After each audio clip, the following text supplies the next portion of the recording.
The first time I heard her laugh like that, it wasn't for me.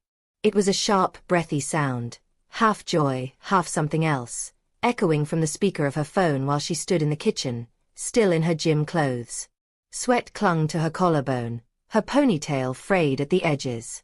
She was smiling down at her screen, thumb flicking across it like she was trying to hide the pace of her replies. "Who's that?" I asked, pretending to rinse a mug, heart hammering against my ribs. "Oh, just Ryan," she said, her voice quick, casual. "My trainer. He's helping me stay consistent." Ryan. She said it with the ease of someone who'd said it 100 times before. It started small, the way betrayal always does. A name dropped into casual conversation. A text answered a little too quickly. A laugh that didn't belong to you anymore. At first, I told myself I was being paranoid. After all, Emily had always been disciplined, fiercely committed once she set her mind on something. Fitness was just her new obsession. She'd come home flushed, energized, sometimes humming. She even looked happier. And wasn't that what I wanted? A happy wife. But happiness shouldn't sound secret. 3 weeks later, I found the photo. It was buried deep in her gallery, sandwiched between progress shots of her workouts. Abs tightening, shoulders more defined. In it, she was standing beside a man. Tall, broad-shouldered, eyes like a storm brewing just before rain. Ryan. He had his hand on her lower back. Too low. And she wasn't pulling away. My stomach twisted. The air went thick. I stared until the edges of the screen blurred, until my reflection in the dark glass looked like a stranger, some man caught between fury and disbelief. 4 hours, I said nothing. That night, she came home smelling faintly of cologne. Not mine. "You look tense," she said, leaning against the doorway. I almost laughed. "Just tired." She crossed the room, kissed me lightly on the cheek.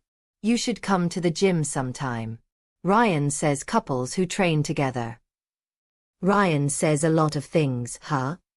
She froze for a second, barely a flicker, but it was enough. I saw the calculation in her eyes. The quick recentering. The mask snapping back on. "Don't be jealous, Daniel. He's just a trainer. Just a trainer.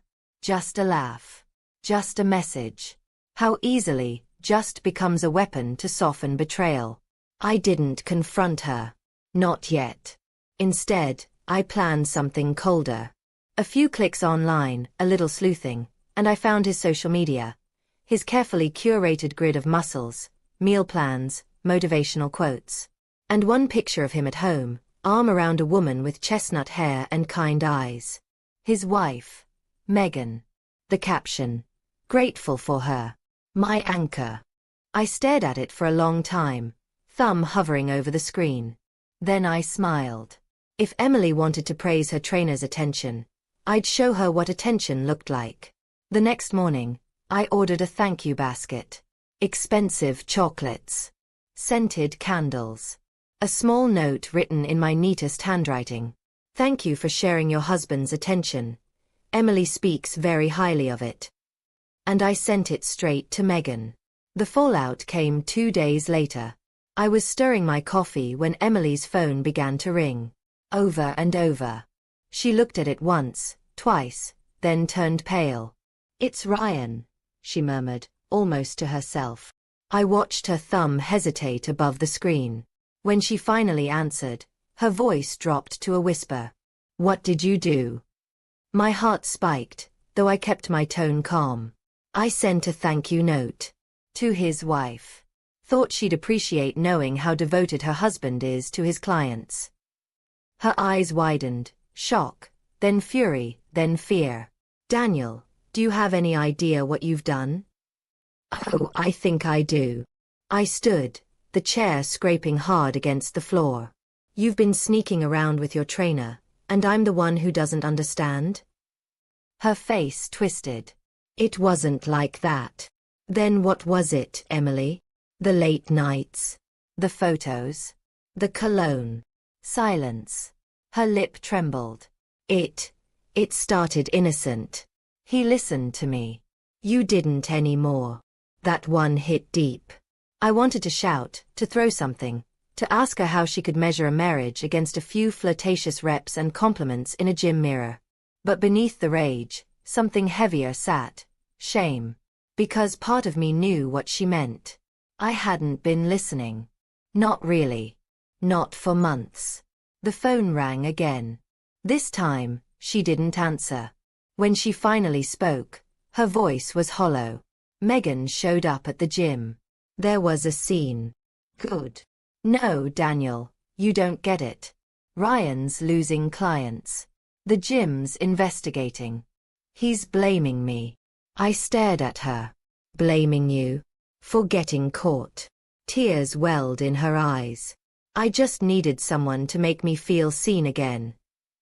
And there it was, the truth that cracked me open more than the cheating itself. Because I remembered her, standing at the sink, exhausted, unnoticed, reaching for connection in small, desperate ways I'd overlooked. We'd both been starving. She just found a different table. That night, I couldn't sleep. The house felt like a ghost of us, photos on walls, laughter trapped in frames. I kept replaying it all. The laugh, the picture, the touch. The way I'd retaliated not with honesty, but vengeance. Maybe betrayal doesn't end when you expose it. Maybe it just changes form. By morning, the silence between us had grown unbearable. She was sitting at the kitchen table, eyes red. Megan messaged me, she said quietly. She wants to meet. Woman to woman. I didn't ask what for. Instead, I nodded and walked past her to the door, pausing only once. Emily. I sent that basket because I wanted you to feel what I felt. Powerless, blindsided. But now I just feel empty. She whispered. I'm sorry. So am I. A week later, I saw a post from Megan. A picture of a basket, my basket, captioned. Sometimes, the truth comes wrapped in ribbons. Here's to new beginnings. And beside her in the photo? Not Ryan. Just her, smiling, lighter, freer. I didn't know if she left him. I didn't know if Emily and I would survive this. But as I looked out at the morning light spilling across the quiet kitchen, one thing was clear. Betrayal doesn't just destroy, it reveals. It shows you who you are when everything you trusted falls apart. And sometimes, the only way forward is through the ashes of the truth you finally stopped denying.